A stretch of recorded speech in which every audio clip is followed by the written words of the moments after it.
Hello, I'm Professor Brian Boucher. Welcome back. In this video, we are going to wrap up the final four adjusting entries for Relic Spotter. Let's get started. Transaction 25. The accountant asked, what about the prepaid advertising account? Recall that in transaction number 9, Park paid $8,000 up front on June 30th, 2012 for advertising through June 30th, 2013.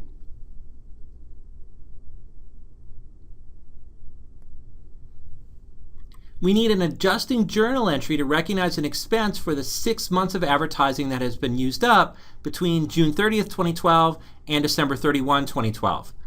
So we debit advertising expense to recognize the expense, and then we have to credit prepaid advertising to reduce the asset so that its balance now is how much is prepaid going forward.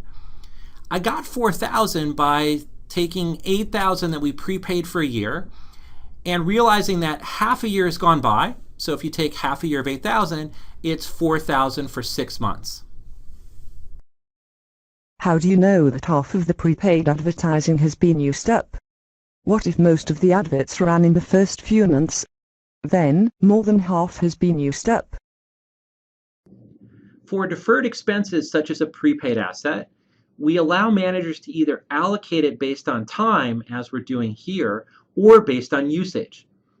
For example, if the manager thought that the company would have 50 advertisements run over the next year, and so far this period 30 advertisements have run, then what the manager would do is take 3/5 of the prepaid asset as an expense this period and defer the remaining 2/5 to next period.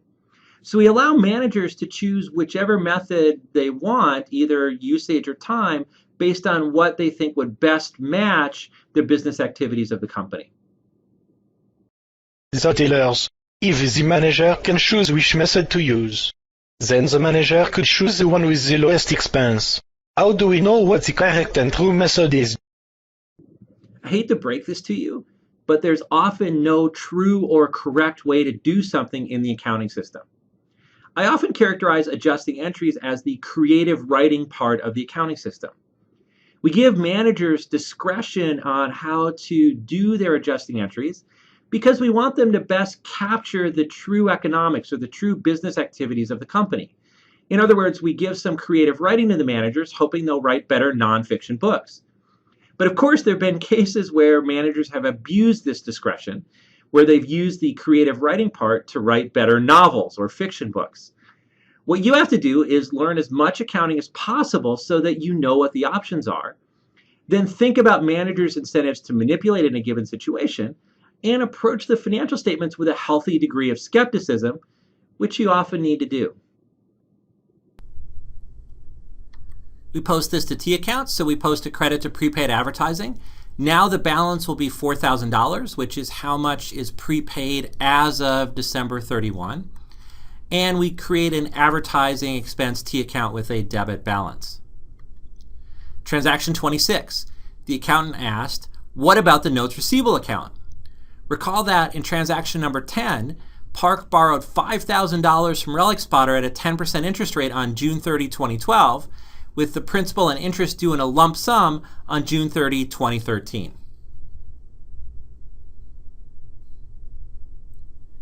We need an adjusting journal entry to recognize the interest revenue that we've earned by providing the money outstanding for 6 months. So we're going to credit interest revenue for $250.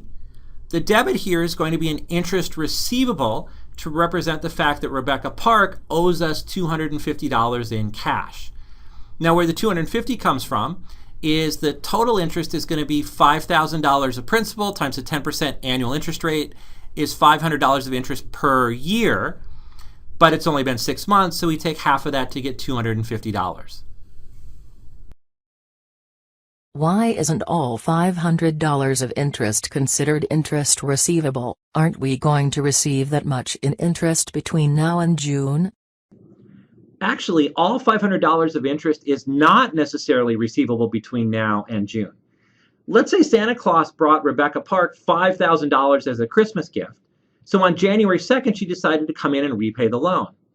On that date, she wouldn't owe us $500 of interest because that's for a year and it's only been 6 months. she would only owe the $250 of interest that had been accrued so far. So the other $250 is not necessarily receivable unless the money continues to stay outstanding for the next 6 months. So we can't consider it receivable as of December 31st. Then we post this journal entry to the interest receivable and the interest revenue T accounts. Transaction 27, the accountant asked, what about the unearned revenue account? Recall that in transaction number 15, the Penn Antiquities Club paid Relic Spotter $1,200 cash up front on December 1st, 2012 for unlimited rentals over the next year.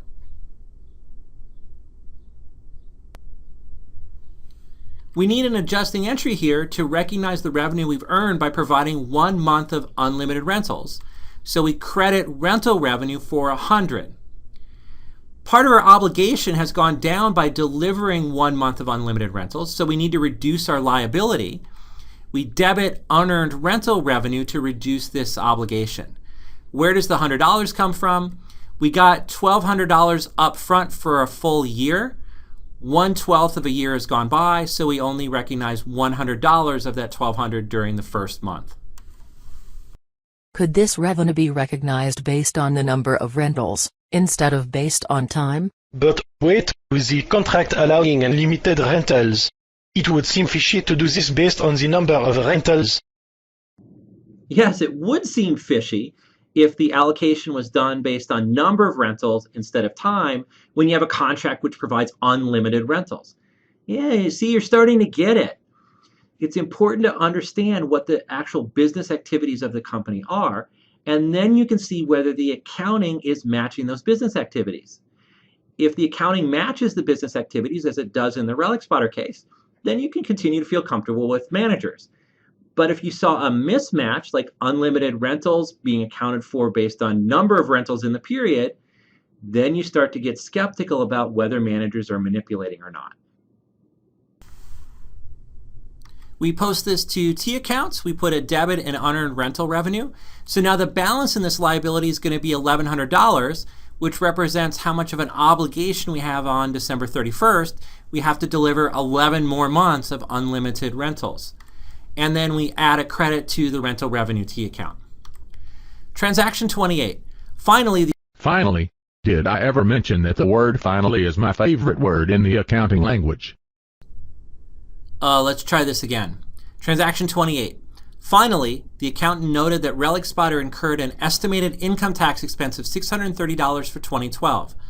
Park was confused by this because she did not do her taxes until April.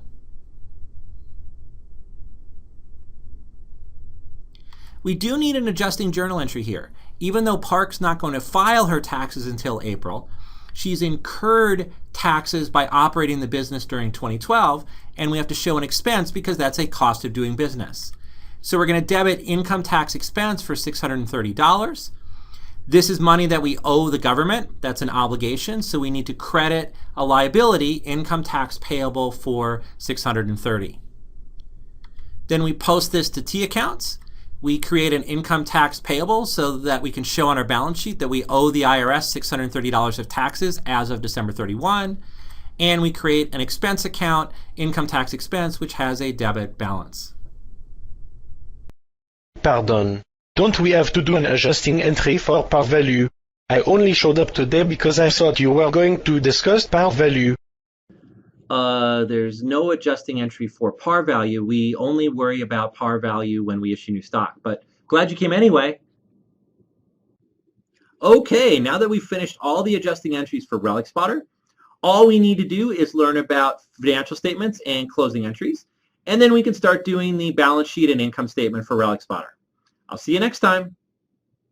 See you next video.